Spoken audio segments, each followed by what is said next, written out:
Her own life was full of twists and turns, secrets and surprises, with narrative threads that intertwined with the fabric of other people's lives. Her story revolved around a 200-year-old cottage on the beach. Driftwood Cottage Bookstore.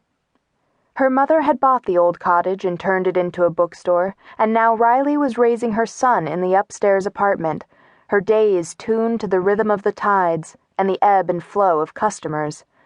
The sea-infused air mingled with the scents of ink and paper. The ocean breeze coming through the open windows created a symphony with the creaking walls and groaning bookshelves. The same sand that found its way between Riley's toes was also embedded in the cracks between the uneven floorboards, in the creases of the well-worn upholstered armchairs, and sometimes between the pages of the books. Every morning Riley awoke with anticipation of another day of stories unfolding, stories in the novels she read and in the lives of the customers she served.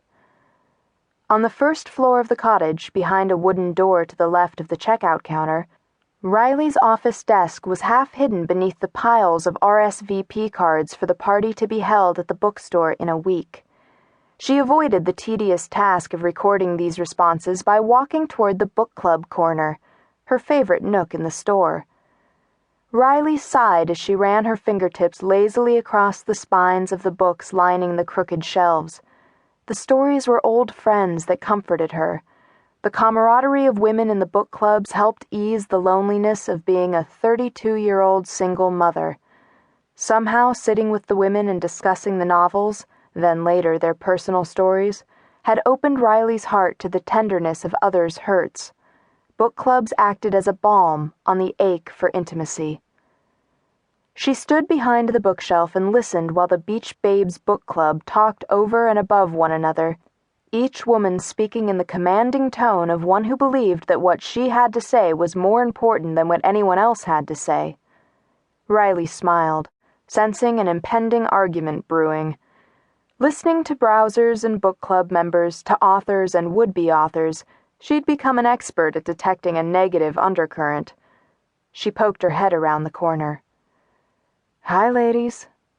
Seated on upholstered club chairs, their feet propped up on faded green and pink ottomans, coffee cups scattered on the driftwood side tables, the book club waved back and hollered greetings.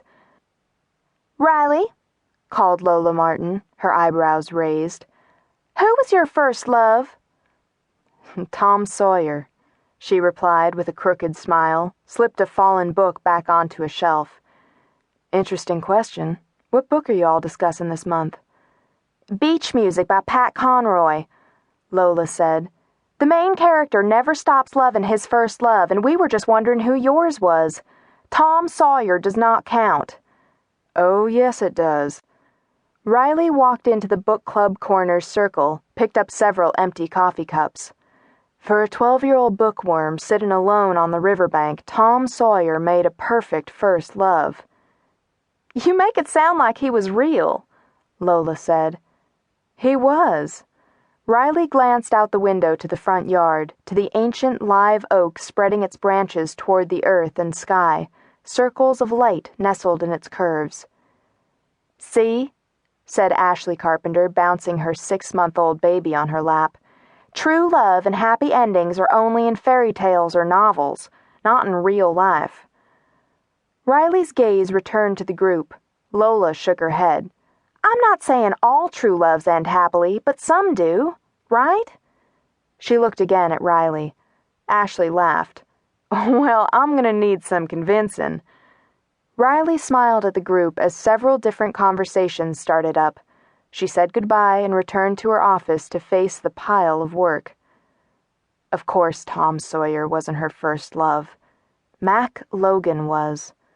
She'd kept this conscious knowledge far from her mind, but some memories haunt the heart. The RSVP cards on her desk brought her thoughts back to the present, to the upcoming party, an ambitious week's worth of events, a celebration intended to draw an influx of cash into the bookstore to help it stay afloat. This party was also in honor of Mama's 70th birthday, a combination Mama believed just could not fail.